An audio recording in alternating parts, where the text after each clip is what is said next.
प्रिय छात्र छात्राओं कैसे हैं। मैं डॉक्टर धर्मेंद्र कुमार राम, सहायक प्राचार्य इतिहास लक्ष्मी नारायण रामेश्वर संस्कृत महाविद्यालय, जयदेव पट्टी, दरभंगा।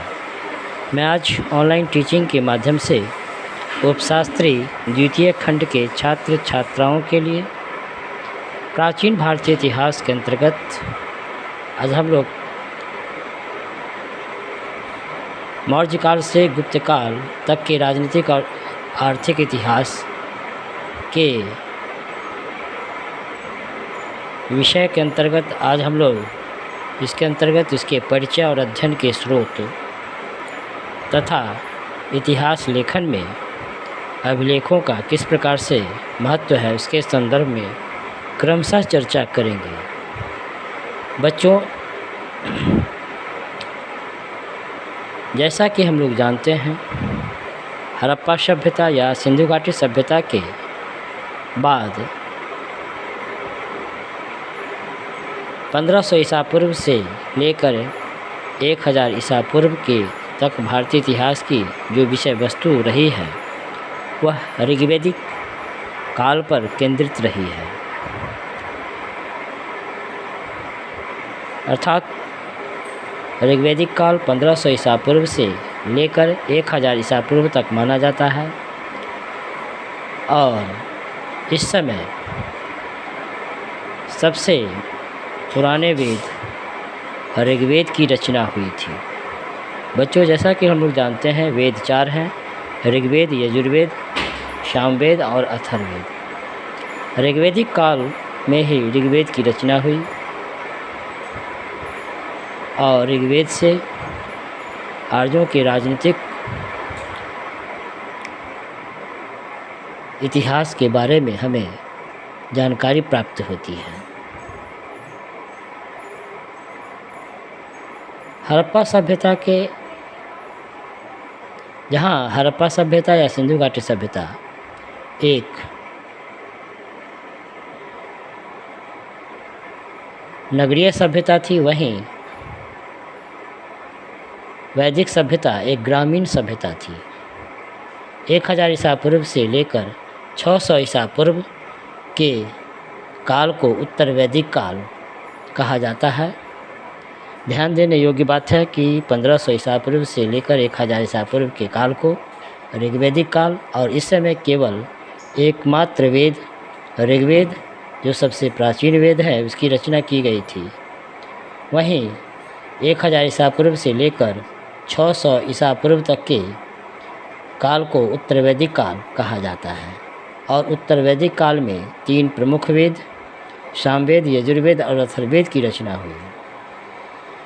उत्तर वैदिक काल में राजा की निरंकुशता दिन प्रतिदिन बढ़ती गई, समाज में महिलाओं की स्थिति में ह्रास हुआ और समाज में चतुर्वर्ण व्यवस्था अर्थात ब्राह्मण, क्षत्रिय, वैश्य, शूद्र, ये चतुर्वर्ण व्यवस्था स्थापित हुई।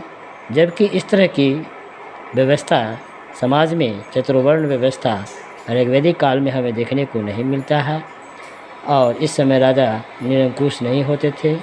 समाज में महिलाओं की स्थिति बेहतर हुआ करती थी, जबकि उत्तर वैदिक काल में समाज में महिलाओं की स्थिति में निरंतर ह्रास होता चला गया और सामाजिक तनाव बढ़ते गए। 600 ईसा पूर्व में ही भारत में बौद्ध और जैन जैसे प्रमुख धार्मिक आंदोलन का जन्म हुआ। बौद्ध धर्म के प्रवर्तक गौतम बुद्ध थे, वहीं जैन धर्म के प्रवर्तक वर्धमान महावीर थे। जैन धर्म में कुल 24 तीर्थंकर हुए थे और 24वें तीर्थंकर वर्धमान महावीर थे, जबकि 23वें तीर्थंकर पार्श्वनाथ थे। 6ठी शताब्दी ईसा पूर्व में ही भारत में 16 महाजनपदों का भी जन्म हुआ, जिनमें सबसे शक्तिशाली महाजनपद बिहार के मगध महाजनपद थे। इसके अलावे बिहार में वज्जी और अंग महाजनपद भी थे।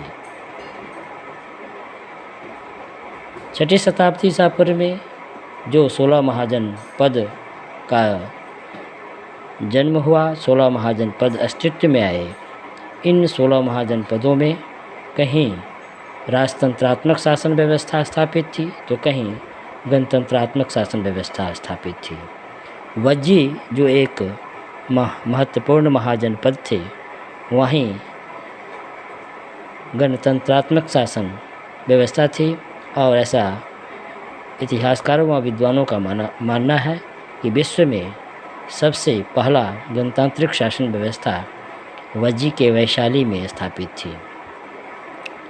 इन 16 महाजनपदों में मगध महाजनपद काफ़ी शक्तिशाली थी, जहां 300 ईसा पूर्व के आसपास मौर्य साम्राज्य की स्थापना हुई और मौर्य साम्राज्य के संस्थापक थे चंद्रगुप्त मौर्य। चंद्रगुप्त मौर्य ने मौर्य वंश की स्थापना विष्णुगुप्त, कौटिल्य, चाणक्य, ये तीनों नाम से प्रचलित उसकी सहायता से मौर्य साम्राज्य की स्थापना भारत में की।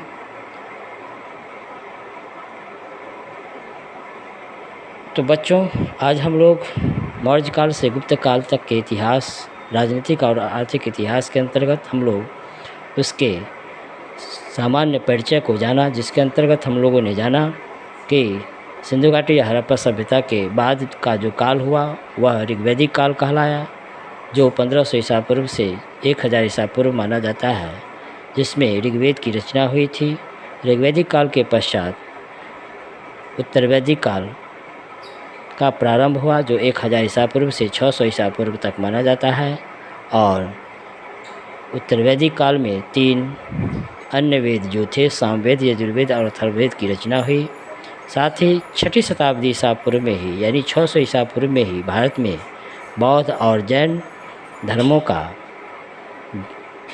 जन्म हुआ, अर्थात ये दोनों महत्वपूर्ण धर्म अस्तित्व में आए, जहाँ बौद्ध धर्म के प्रवर्तक गौतम बुद्ध थे और जैन धर्म के वर्धमान महावीर। साथ ही हम लोगों ने इसके अंतर्गत चर्चा की, इस परिचय के अंतर्गत, कि 6ठी शताब्दी ईसा पूर्व में ही 16 महाजनपद थे और इन 16 महाजनपदों में कहीं राजतंत्रात्मक, कहीं गणतंत्रात्मक शासन व्यवस्था थी और विश्व का पहला गणतांत्रिक शासन व्यवस्था वाला राज्य वैशाली था।